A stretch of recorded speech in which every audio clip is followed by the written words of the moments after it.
La mission du plein évangile de Pont-de-Chêne vous invite à 4 jours d'évangélisation, du 19 au 22 juin 2025. Au programme, louanges, témoignages, prières, Jésus-Christ, l'homme qu'il te faut, avec comme orateur Jude Micard. La mission du plein évangile de Pont-de-Chêne donc est située près du snack Élysée.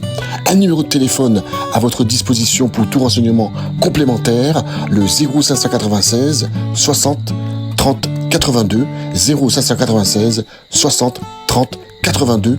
Jésus-Christ, c'est l'homme qu'il te faut.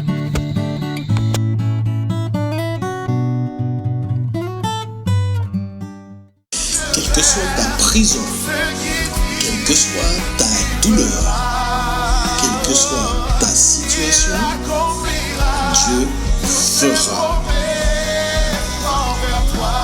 L'Alliance des évangélistes et ses invités vous propose désormais un nouveau rendez-vous avec la parole de Dieu sur KMT Télévision.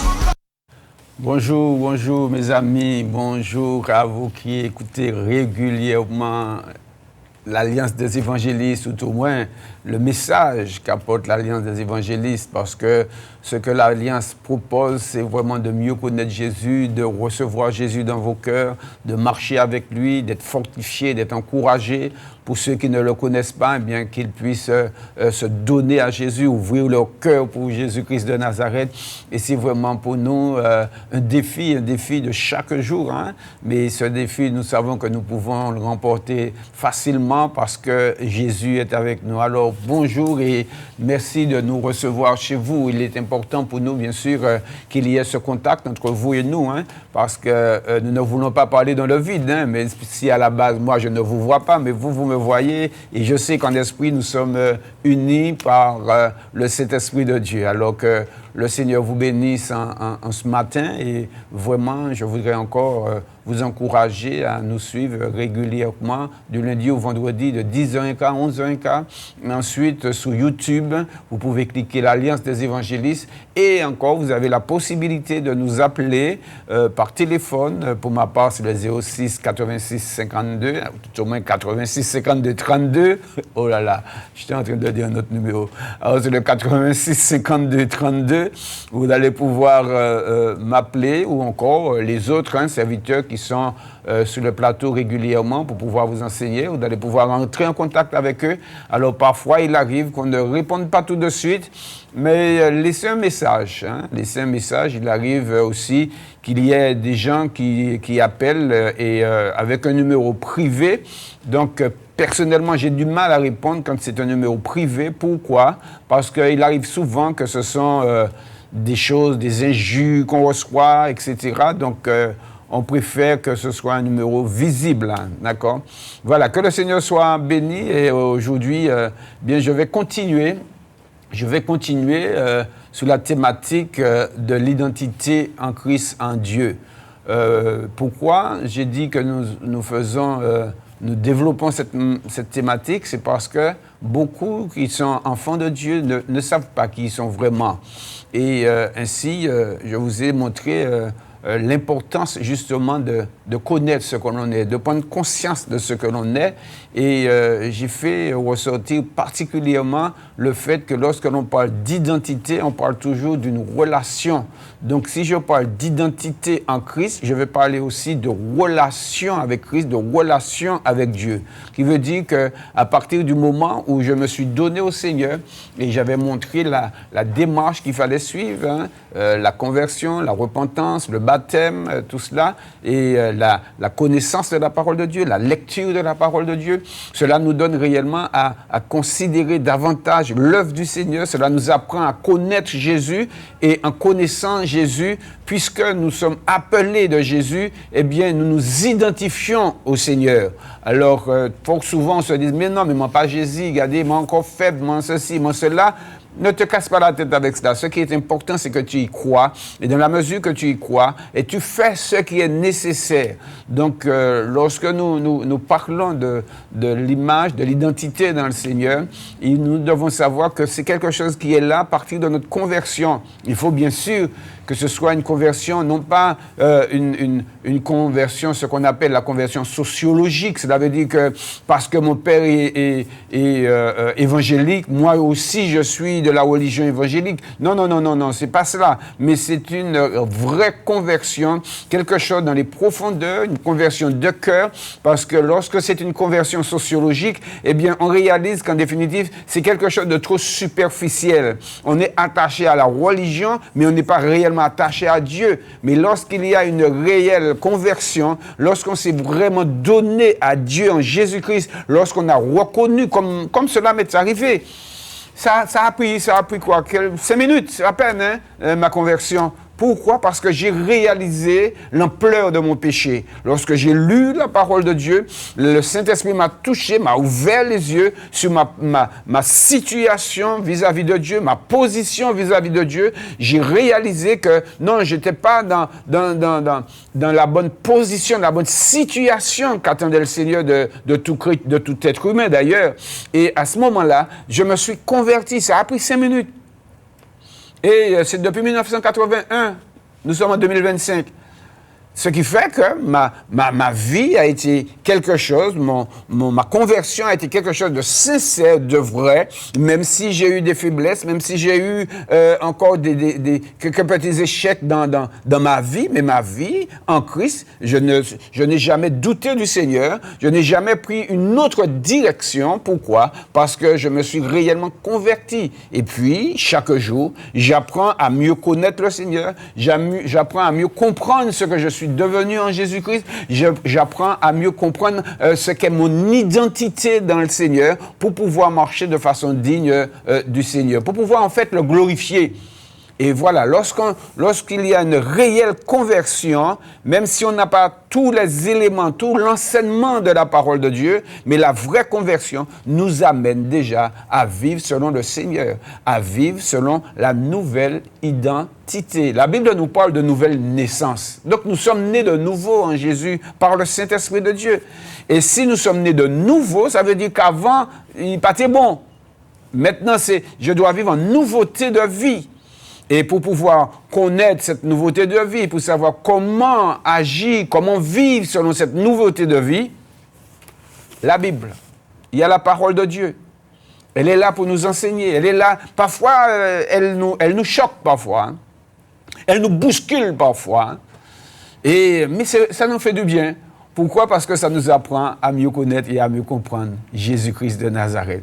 Donc, pour moi, cette thématique, elle est importante pour chacun d'entre nous, pour moi le premier d'ailleurs, hein, et pour chacun d'entre nous pour pouvoir avancer. Et lorsque nous regardons la parole de Dieu, alors je vous ai fait mention que nous puissions porter, mais toujours selon la parole de Dieu, l'image de Jésus. Et j'ai déjà fait 2 émissions à ce sujet, alors je ne sais pas où je suis arrêté exactement la dernière fois, mais nous allons continuer sur, de par cette nouvelle identité, nous portons l'image de Dieu, de Jésus-Christ. Et dans la mesure où nous comprenons que nous portons l'image de Jésus, je dis automatiquement notre manière de vivre, de parler, de nous habiller, etc., elle sera différente parce que nous avons une autre image des choses.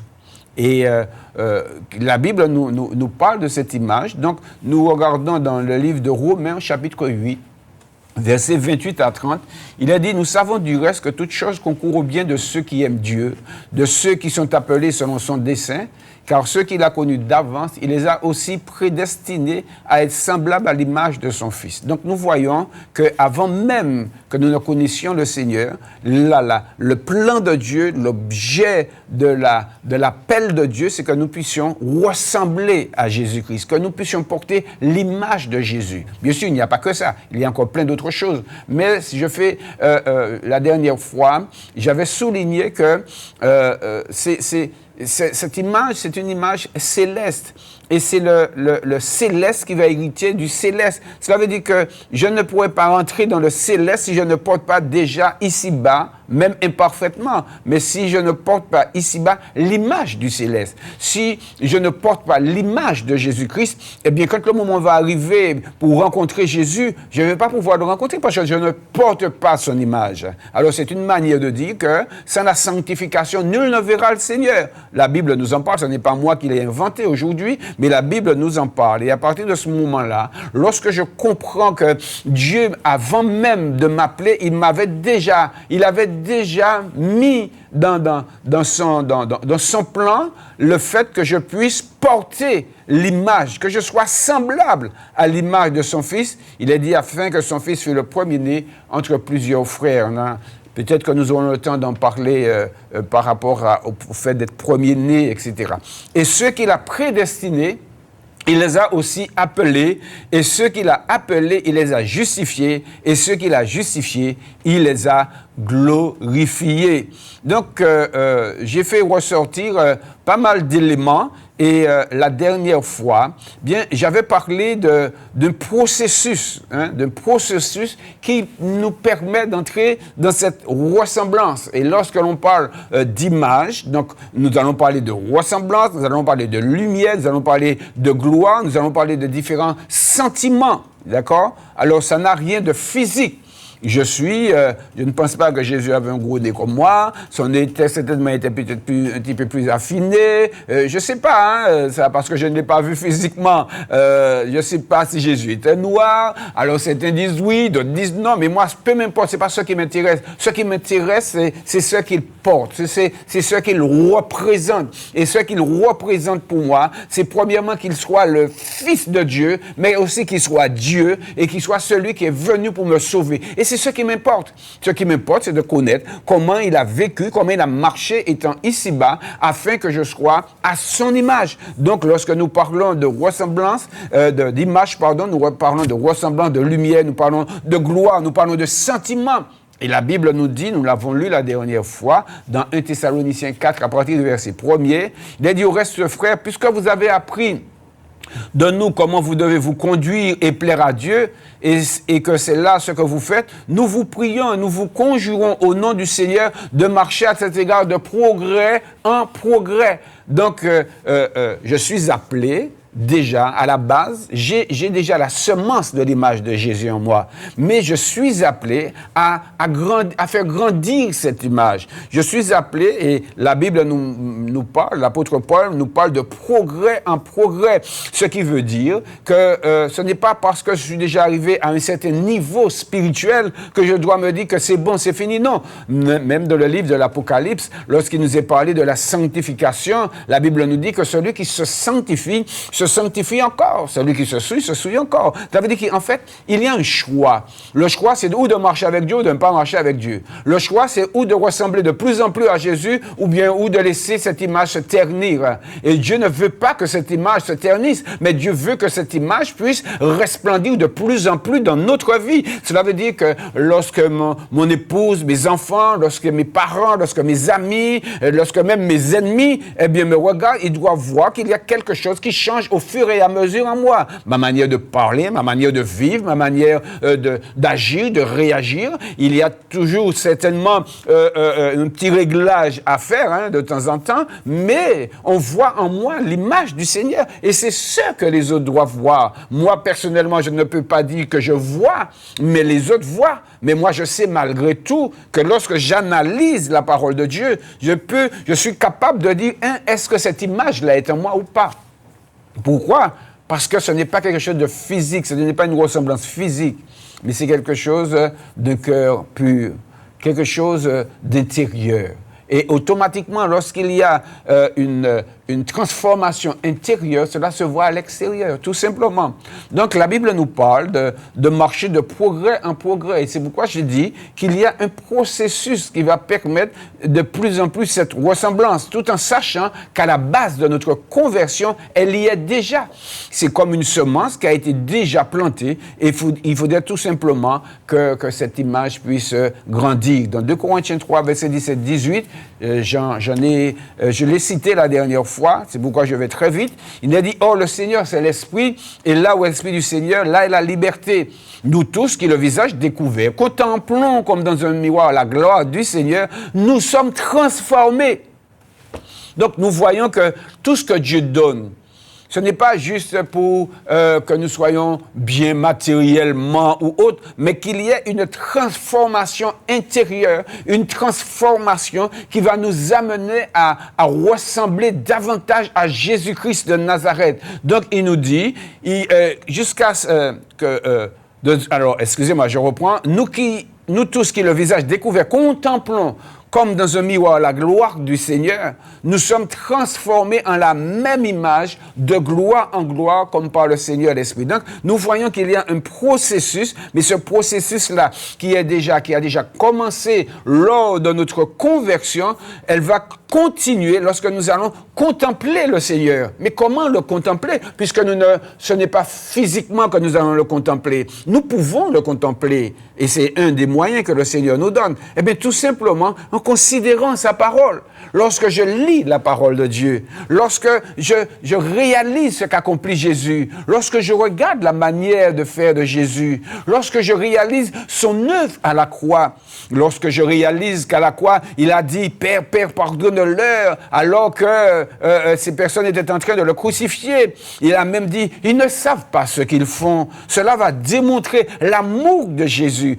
Et lorsque je contemple à la croix l'amour de Jésus, lorsque je contemple, le don, Jésus a donné sa vie, c'est vraiment de l'abnégation totale, c'est vraiment qui s'est dépouillé totalement pour pouvoir nous sauver. Quand je comprends cela, je puis dire que je suis en train de contempler la gloire du Seigneur. Et quand je contemple cette gloire, je fais mienne cette gloire, je fais mienne cette représentation spirituelle de Jésus. Et à ce moment-là, moi-même, parce que je reçois ces choses, moi-même, merci Seigneur, je suis aussi transformé de gloire en gloire. Alléluia. Dis Amen. Alléluia. Voilà, belle. Voilà. Ah, j'aime la parole du Seigneur. Elle est extraordinaire. C'est vrai que parfois elle est difficile, parfois elle est un petit peu compliquée. Mais lorsque nous comprenons les choses, nous nous disons, ça c'est une montagne qui est haut. Il raide. Quand on regarde les montagnes, on dit, oui, là, raide, là, chaud. Mais tu te dis, puisque Dieu m'a dit que c'est possible, alors je vais gravir cette montagne. Prends la décision de gravir cette montagne.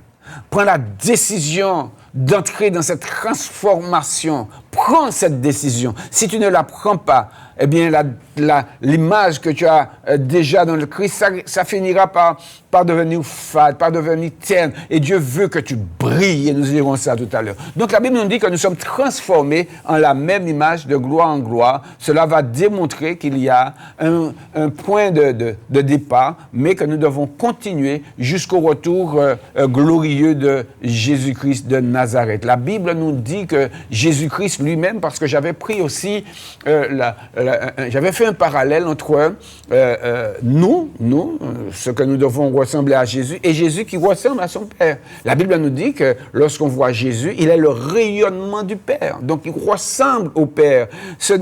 On ne peut pas voir le Père directement, mais à travers Jésus, on voit le Père. On connaît le Père, on comprend le Père.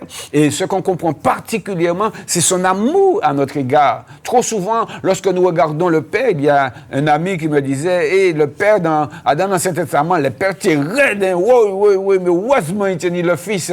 Le problème, c'est que nous regardons trop à la dureté. C'est vrai que lorsque nous regardons l'Ancien Testament, nous voyons que c'était difficile. C'était comme lorsqu'on s'approche de la montagne, il y avait le feu, etc.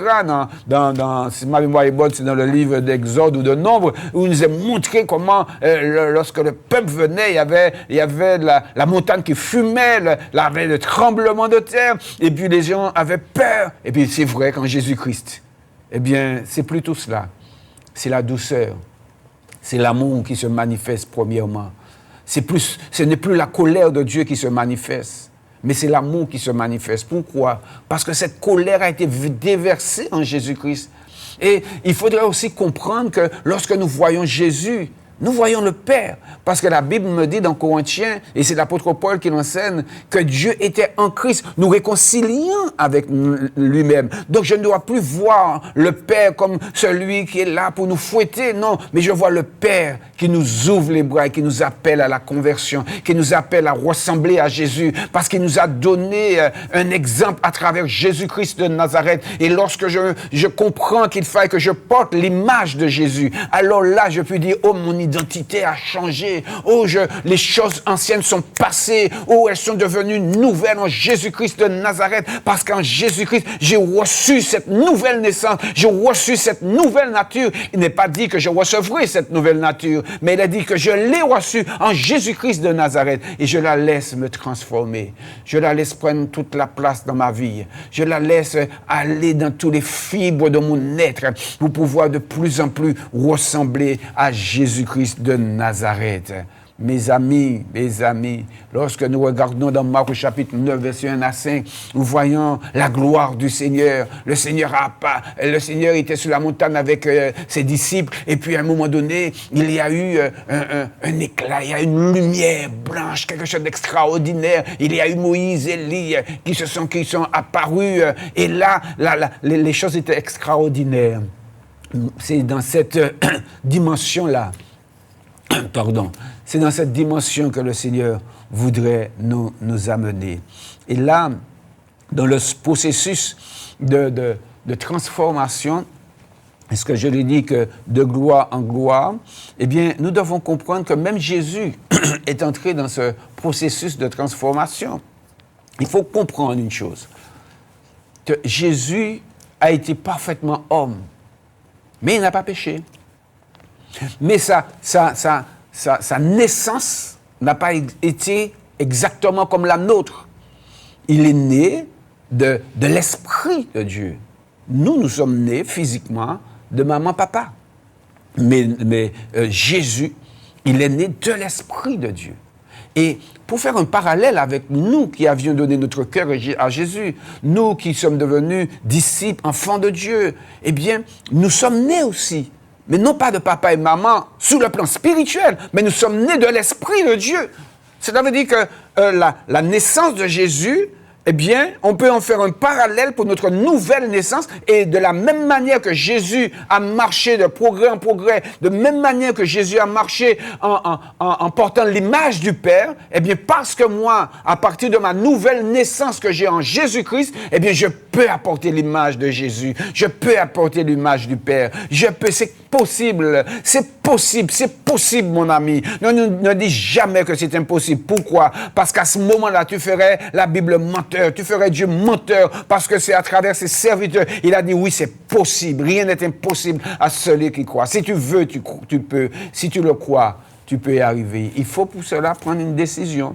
Donc, nous allons comprendre que Jésus-Christ, il a appris ce que nous devons apprendre.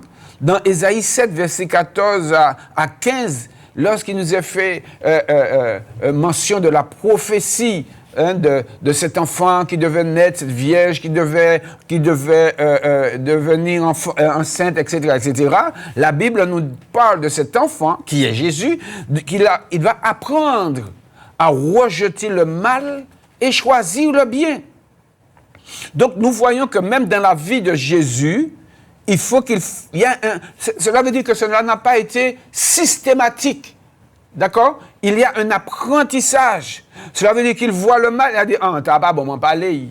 Il voit le bien, il dit, ça, il bon m'en apprendre. Et c'est ce que nous avons la possibilité de faire. Il y a trop souvent des chrétiens qui se disent, eh bien, je ne peux pas ne pas pécher. C'est pas vrai. Ça peut arriver que l'on pêche. Mais on dit qu'on ne peut pas ne pas pécher. C'est un mensonge. C'est tout simplement parce qu'on se laisse avoir par le diable. C'est tout simplement parce qu'il n'y a pas une réelle conversion. Parce que lorsqu'on parle de conversion, ça veut dire qu'on a changé. Lorsqu'on parle de repentance, c'est un changement d'esprit. On l'a déjà expliqué maintes et maintes fois sur ce plateau. Mais lorsque je dis, mais je ne peux pas ne pas pécher, ça veut dire que j'aime tout simplement le péché et que je refuse de faire ce que Dieu m'a demandé de faire. Je refuse d'être ce que Dieu m'a demandé d'être, alors qu'il a mis en moi, à moins que tu ne te sois pas converti.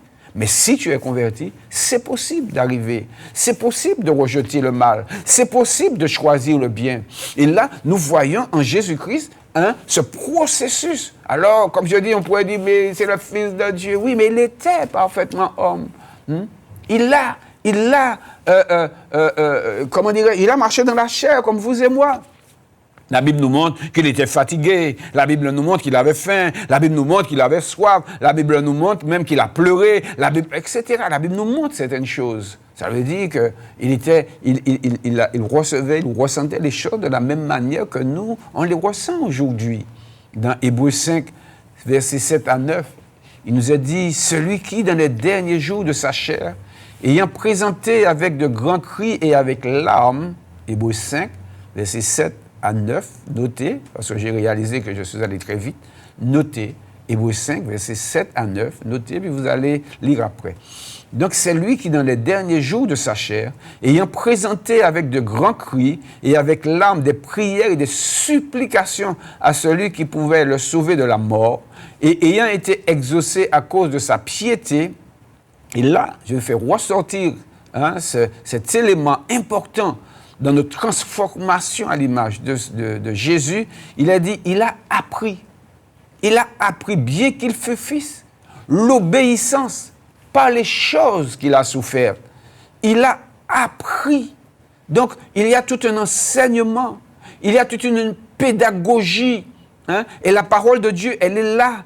Elle est là pour pouvoir nous enseigner ce qu'est la nouvelle nature. Elle est là pour nous enseigner ce qu'est notre nouvelle identité. Elle est là pour nous enseigner l'origine de notre identité et qu'est-ce que nous devons faire avec notre identité. Donc, lorsque je comprends que ma nouvelle identité m'amène à ressembler à Jésus-Christ de Nazareth, je dois apprendre.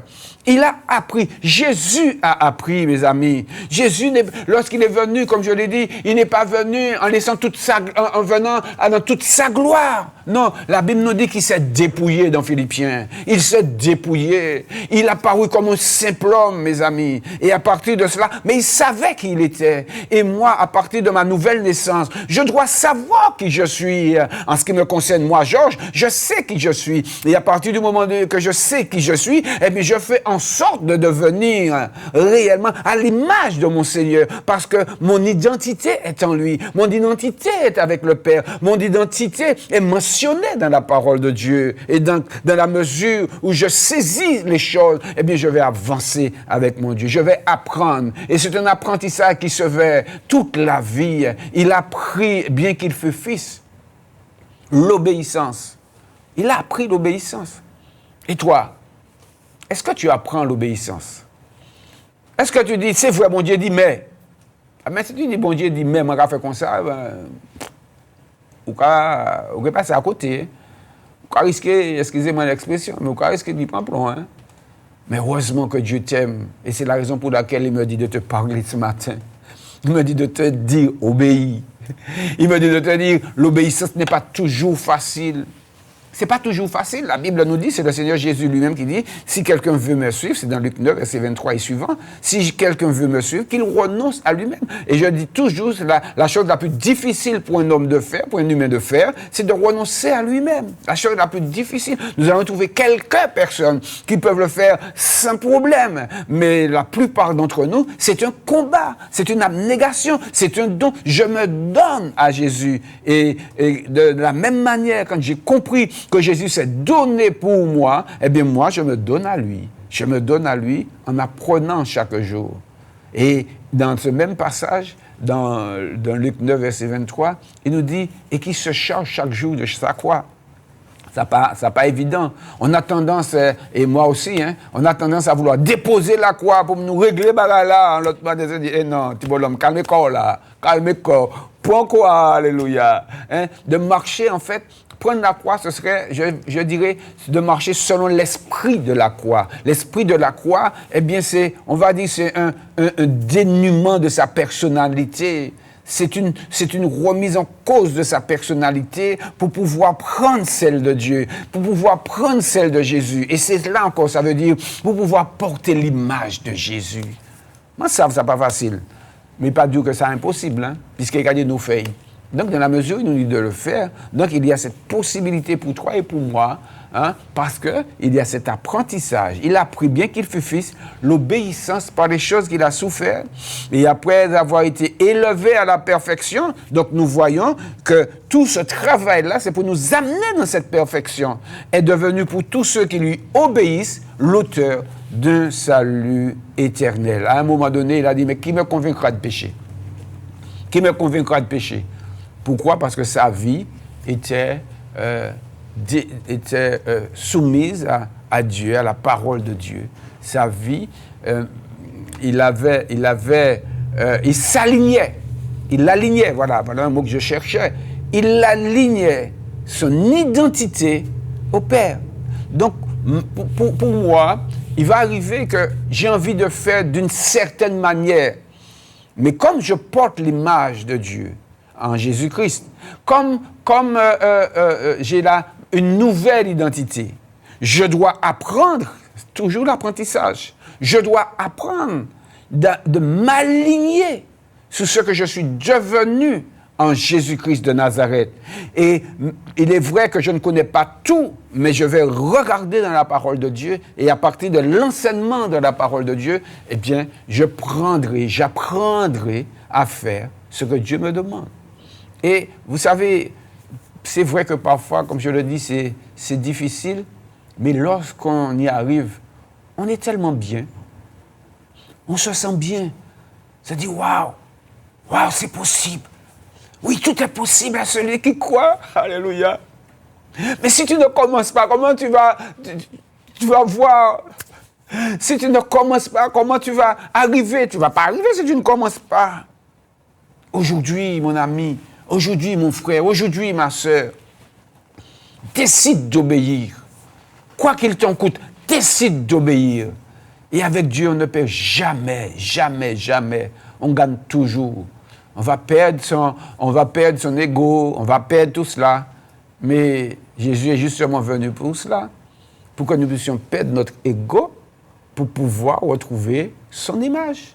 Donc je mets mon ego sous mes pieds et je prends l'image de Jésus. Et à partir de là, le Père sera satisfait.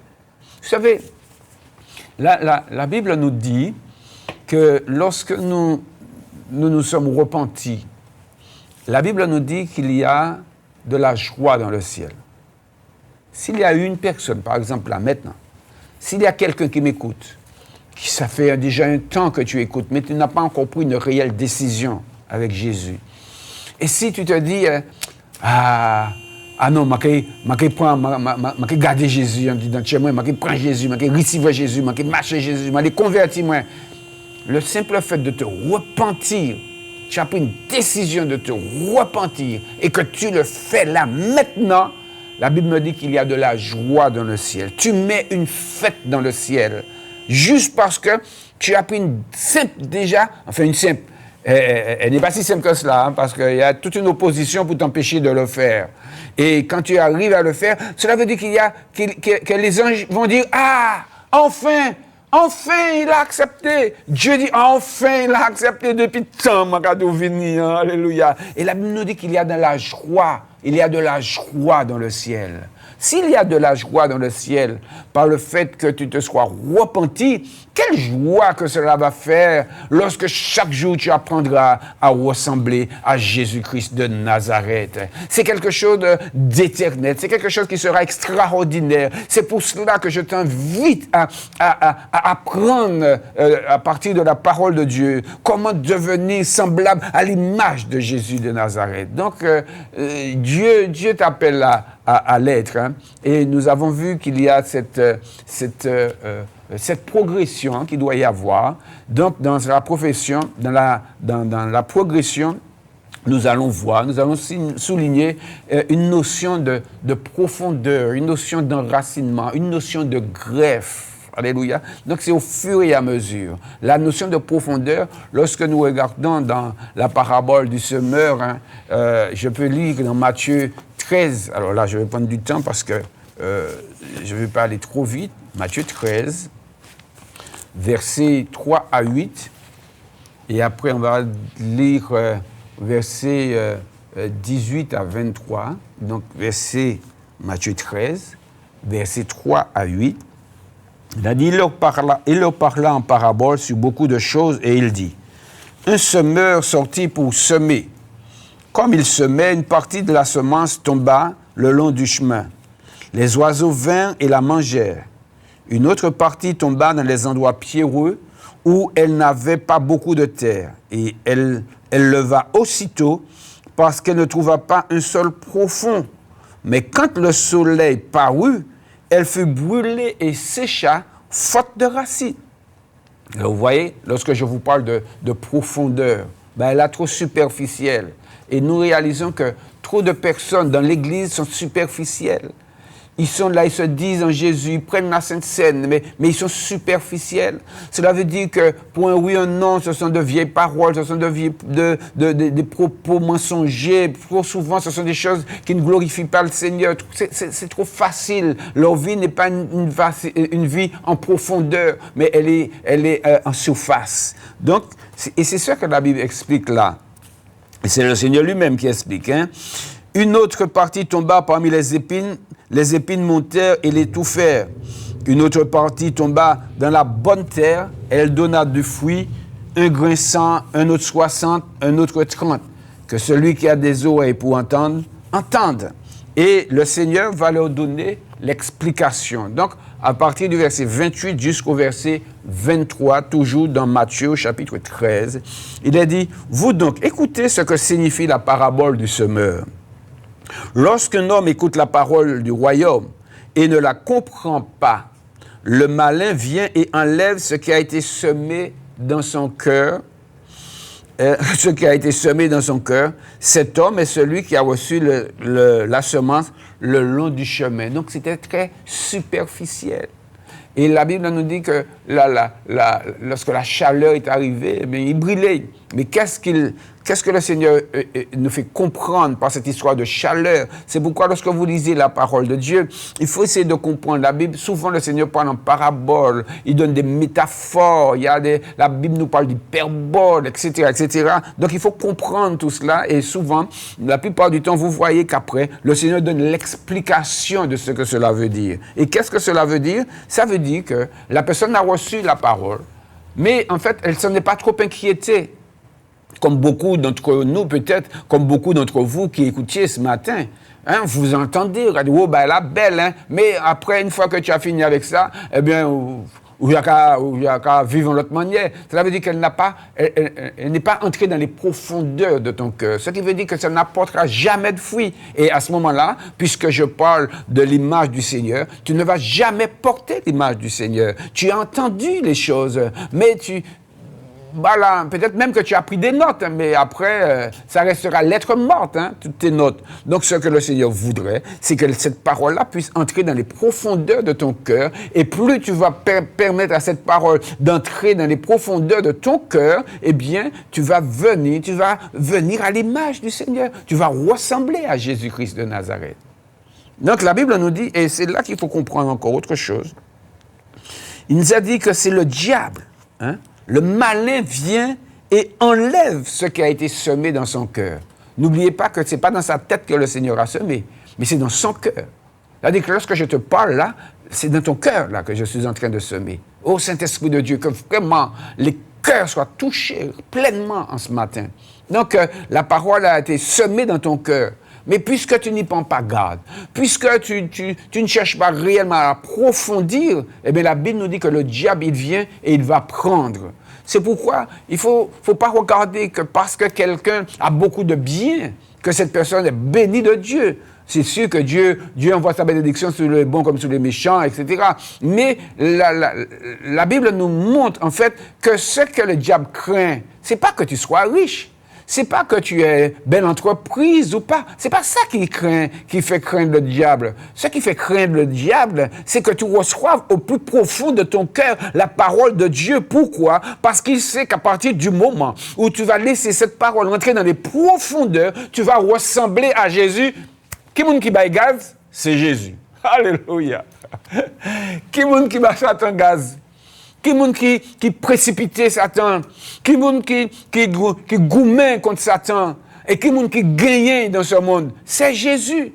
Et le diable, il sait que lorsque tu vas considérer la parole de Dieu, lorsque tu vas te laisser transformer à l'image de Jésus, oh papa, ou Keibay Gaz. Et là, pour revenir à la pensée de l'identité, hein, puisque être dans l'image, ressembler à Christ, ressembler à l'image de Christ, porter l'image de Christ, tout cela fait partie de l'identité, de la nouvelle identité. Et dans la mesure où tu comprends cela, il faut savoir que plus tu vas ressembler au Christ, plus tu vas causer des problèmes au diable. Le diable ne va pas te poser des problèmes, mais c'est toi qui vas lui poser des problèmes. Et la Bible me dit dans l'Évangile, dans le livre de Jacques, hein, la Bible me dit de me soumettre à Dieu, de la même manière que Jésus s'est soumis à Dieu, hein, pour porter, pour rentrer, pour démontrer l'image de Dieu, l'image du Père en lui, et il a gagné le diable. Eh bien moi aussi, je vais me soumettre à Dieu, je vais me soumettre à cette parole, je vais entrer dans cette parole pour qu'elle puisse me permettre de ressembler de plus en plus à Jésus, et là, je pourrai résister au diable, et il va s'enfuir, dit la Bible. Ça, mon ami, quand tu comprends ta nouvelle identité, eh bien tu es capable de faire ce que la Bible te dit.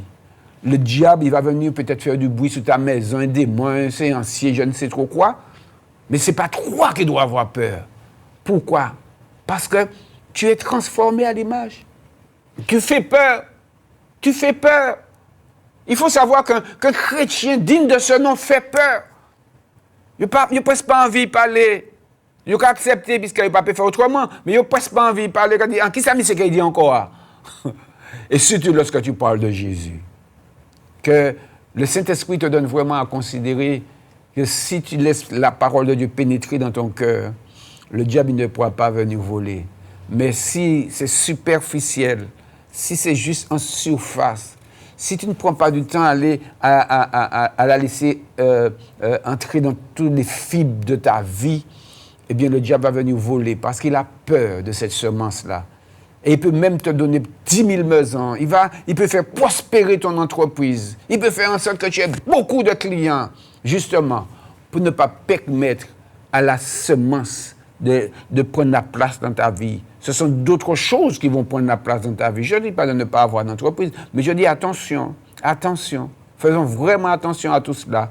Parce que le diable, il est rusé, il est subtil. La Bible nous dit que c'est le malin. Il vient pour enlever. Et lorsqu'il a enlevé, eh bien, tu ne peux pas devenir à l'image de Christ. Donc, il y a une histoire de profondeur. Si c'est superficiel, on va passer à côté. Mais moi, je crois que si tu l'entends ce matin, c'est parce que tu veux avancer avec Jésus. Si tu n'as pas encore éteint la télé, c'est parce que tu veux. Peut-être qu'il y a l'autre qui a envie d'éteindre, mais il y a un bagage qui a dit non, mais allez continuer. Continuez d'écouter. Donc la Bible nous dit que le malin, et ce que je t'enseigne, ce n'est pas ce que moi j'ai écrit dernièrement, mais c'est ce que la Bible enseigne. Ça fait plus de 2000 ans que c'est là. Hein. Si c'est là, ça fait plus de 2000 ans, c'est que c'est du solide. C'est du solide. Et le Jésus dont je te parle, il est toujours le même. Il est ressuscité, il est sorti du tombeau. Il vit à tout jamais. Et par son esprit, il te parle ce matin à travers moi. Donc, il nous a dit que cette personne-là, qui a reçu le long du chemin, le soleil est venu, en fait, c'est le malin qui vient et qui enlève. Et c'est ce que nous voyons souvent dans nos églises. Des gens qui viennent, et ah oui. Ah, c'est beau, c'est si, ils ont entendu, ça fait du bien. Puis on ne les voit plus jamais. Bon, s'ils sont dans une autre assemblée, ça va. Mais on ne les voit plus jamais. Hein? Et même de ceux qui sont descendus dans les eaux du baptême, on ne les revoit plus jamais. On ne les revoit plus. Ah non, mais tu sais, bon, c'est vrai, j'ai fait. Mais en définitive, c'est le diable qui a volé. Pourquoi? Parce qu'ils ont laissé le diable faire. C'est le malin, nous dit la Bible. Pourquoi? Parce que c'était trop superficiel. Je continue la lecture. Il a dit, donc lorsqu'un homme écoute la parole du royaume, il ne la comprend pas, le malin vient, il enlève ce qui a été semé dans son cœur. Cet homme est celui qui a reçu la semence le long du chemin.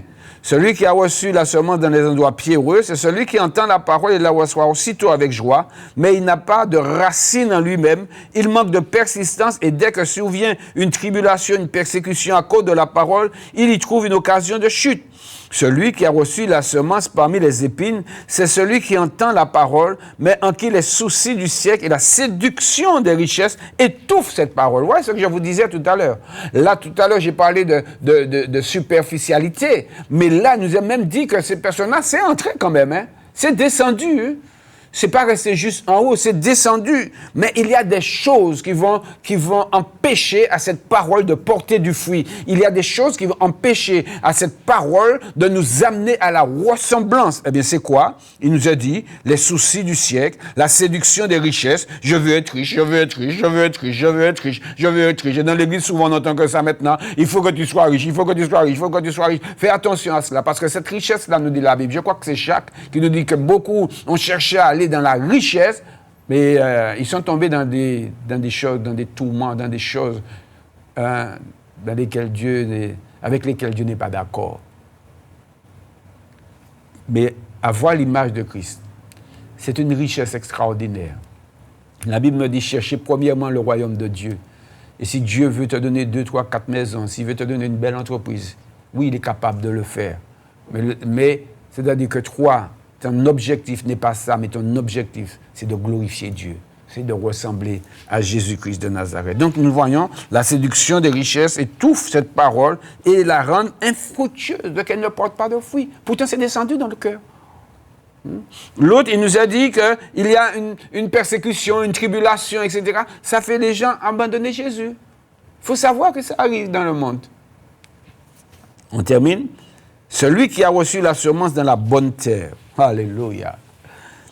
Et c'est ce que je te souhaite ce matin. Que ton cœur soit ouvert. La bonne terre, ça veut dire que tu as un cœur qui est retourné. Tu as un cœur qui aime, qui a envie de la parole de Dieu. Tu as un cœur qui a soif de la parole de Dieu. Il a dit, celui-là a reçu la semence dans la bonne terre. C'est celui qui entend la parole et la comprend. Il porte du fruit et un grain en donne 100, un autre 60, un autre 30. Pour montrer, mes amis, la profondeur. Cet élément-là est nécessaire pour que nous puissions ressembler à Jésus-Christ de Nazareth de plus en plus. Pour que cette semence, elle a été déposée en nous. Elle est entrée dans les profondeurs. On a pris du temps, comme vous ce matin, qui désiriez avancer avec le Seigneur. Eh bien, vous êtes là, vous avez envie d'avancer, non pas juste écouter, puis attendre une guérison, un truc comme cela. Oui, j'attends, moi aussi j'attends des guérisons. J'attends des délivrances. D'ailleurs, je vais prier tout à l'heure pour ceux qui sont malades. Donc, nous voyons que le fait de chercher, le fait d'avancer, le fait de lire la Bible, le fait d'apprendre les versets, le fait d'essayer de comprendre les versets, le fait d'essayer de comprendre Dieu, Seigneur, je n'arrive pas encore à bien comprendre. Tu pries le Seigneur. Ô Saint-Esprit de Dieu, viens m'éclairer, viens me faire connaître Jésus, viens me faire connaître le Père, viens me faire comprendre la parole. Alors là, tu es quelqu'un qui a envie, tu es quelqu'un qui a soif, alléluia. Et la Bible me dit que ça va porter du fruit. Ça va porter du fruit. Et tu ressembleras à ce moment-là davantage à Jésus-Christ de Nazareth. C'est pourquoi j'ai dit que dans ce processus de transformation, il y a la notion de profondeur. Ça doit entrer profondément. Gloire à Dieu. Merci à Jésus. C'est vrai que nous appartenons à Jésus. Nous lui disons tout simplement merci pour cette grâce. Donc, cette profondeur-là, je ne vais pas aller plus loin parce que je veux prier avec vous. Dans cette profondeur, eh bien, nous réalisons qu'il y a quelque chose qui se fait. Et nous pouvons dire qu'en fait, nous allons découvrir une sorte d'engagement profond. Et cela revient au baptême. Le baptême, je dis trop souvent, on descend dans les eaux du baptême comme cela. Mais lorsqu'on descend dans les eaux du baptême, on doit comprendre qu'on s'engage avec Dieu. Et lorsqu'on s'engage avec un homme, lorsqu'on s'engage avec une femme, lorsqu'on s'engage dans un parti, lorsqu'on s'engage, je ne sais pas moi, dans un travail, un jour on a envie de finir avec ça, on finit avec ça. Mais lorsqu'on s'engage avec Dieu, ce n'est pas la même chose. Dieu ne rigole pas. Tu as dit oui à Dieu, tu as dit oui à Jésus, et puis tu continues à faire comme tu as envie. Non, non. Tu ne porteras pas l'image du Seigneur. La semence qui est en toi, elle va être terne. Mais si tu réalises que en descendant dans les eaux du baptême, tu t'es engagé, non pas avec le pasteur Zaï ou avec le Jude Mika ou autre, hein? Non, tu t'es engagé avec Jésus, avec Dieu. Et du fait que tu te sois engagé avec Dieu, Dieu a pris ça en compte. Il a pris ça au sérieux. Donc, sois sérieux dans ton engagement. Et si tu réalises que quelque part, tu n'as pas été sérieux dans ton engagement, je te dis simplement, humilie-toi, demande pardon à ton Dieu et dis, Seigneur, à partir d'aujourd'hui, eh bien, je vais te démontrer que mon engagement était quelque chose de vrai, de sincère. Et ainsi, je porterai l'image de Jésus. Je permettrai à la parole d'entrer dans les profondeurs de mon cœur, dans les profondeurs de ma vie. Amen. Ça, c'est extraordinaire. Merci à Jésus. Je vais arrêter là, je vais prier parce que je veux prier, il nous reste peu de temps. Je veux prier pour ceux qui sont malades. Je sais qu'il y en a. Nous avons eu des visites, nous avons eu de belles choses, mais nous attendons aussi pour certaines personnes encore la délivrance, nous attendons pour certaines personnes la guérison. Nous nous mettons à prier hier soir avec l'Alliance des évangélistes. Eh bien, nous nous sommes mis à prier, à demander au Seigneur encore de nous aider nous-mêmes dans la foi, de nous aider à porter son évangile, de nous aider à porter cette semence, de nous aider à récolter surtout, de nous aider à vous encourager, de nous aider à grandir dans la foi, parce que nous voulons voir la gloire de Dieu dans vos vies. Hein? Vos vies nous importent, mes amis. Ça nous importe. Pourquoi? Parce que Jésus est mort pour vous. Et Jésus est mort pour moi. Alléluia. Et je sais, je comprends. Peut-être que je ne sais pas pleinement, puisque c'est pas moi qui suis passé par là, mais je comprends la souffrance du Seigneur pour toi, pour moi. Donc je crois que Jésus t'aime. Et je crois que le Seigneur veut se servir de nous pour pouvoir vous aider encore à avancer avec lui et que vous soyez des hommes et des femmes béni. Alléluia. Je vais prier. Je vais prier pour ceux qui souffrent d'une manière ou d'une autre. La Bible me dit, si tu crois, tu verras la gloire de Dieu. Donc, je vais prier avec toi et toi, tu crois. Mets ta main là où tu as mal ici. Et après, tu pourras appeler. Il va rester très peu de temps, hein, peut-être une personne que j'aurai le temps de recevoir. Tu vas pouvoir appeler. Mais je prie pour tous ceux qui ont des problèmes psychologiques. Je prie, Seigneur, en ce moment, pour tous ceux, Seigneur mon Dieu, qui ont des problèmes dans la santé. Seigneur, que ce soit les femmes qui ont ce problème d'endométriose, Seigneur mon Dieu. Ces femmes qui ne peuvent pas, Seigneur mon Dieu, enfanter, Seigneur. Ces hommes qui ont des problèmes d'érection, Seigneur. Problèmes, Seigneur mon Dieu, dans tous leurs organes génitaux, Seigneur mon Dieu. Je te prie, Seigneur mon Dieu, pour ces familles, Seigneur mon Dieu, où il y a de la discorde, Seigneur, afin que tu puisses leur donner à revoir les choses différemment, et surtout s'ils te connaissent, Seigneur mon Dieu. Je prie, Seigneur mon Dieu, pour ceux qui ont toutes sortes de cancers, dont les métastases, mon Dieu, paraissent déjà, et que les médecins essaient de tout faire avec leur connaissance, mais et que rien n'y fait, Seigneur. Je prie que tu guérisses ces personnes, Seigneur mon Dieu. Je prie vraiment parce que je crois dans ta parole. Ta parole nous dit, si tu crois, tu verras ma gloire. Seigneur mon Dieu, je refuse le doute, je refuse l'incrédulité, je refuse la crainte, Seigneur mon Dieu. Et je crie à toi pour que ces personnes reçoivent la paix. Seigneur, je prie pour ces personnes qui ont du mal, mon Dieu, dans leur sommeil, qui ne dorment pas bien à cause de stress, à cause de toutes sortes de réflexions, Seigneur, qui réfléchissent trop, Seigneur mon Dieu, qui ne savent pas comment ils vont vivre, comment ils vont faire. Seigneur, je te prie pour ces personnes, Seigneur, afin qu'elles soient délivrées, afin qu'elles soient guéries. Je te prie pour ces personnes, Seigneur, qui ont des cancers au sein, Seigneur mon Dieu. Oh Seigneur, que ces cancers-là, maintenant, au nom de Jésus de Nazareth, soient détruits dans le nom de Jésus. Que toute racine de malédiction soit déracinée dans leur vie. Au nom puissant de Jésus, je prie pour que ces personnes soient guéries. Je prie pour que ces personnes soient sauvées, que ces personnes qui sont tenues par des démons, j'ordonne aux démons de les lâcher au nom puissant de Jésus-Christ de Nazareth. Au nom de Jésus de Nazareth, je crois que le sang de Jésus purifie, je crois que le sang de Jésus lave, je crois que le sang de Jésus nettoie, et je crois que par les meurtrissures de Jésus, elles ont été guéries.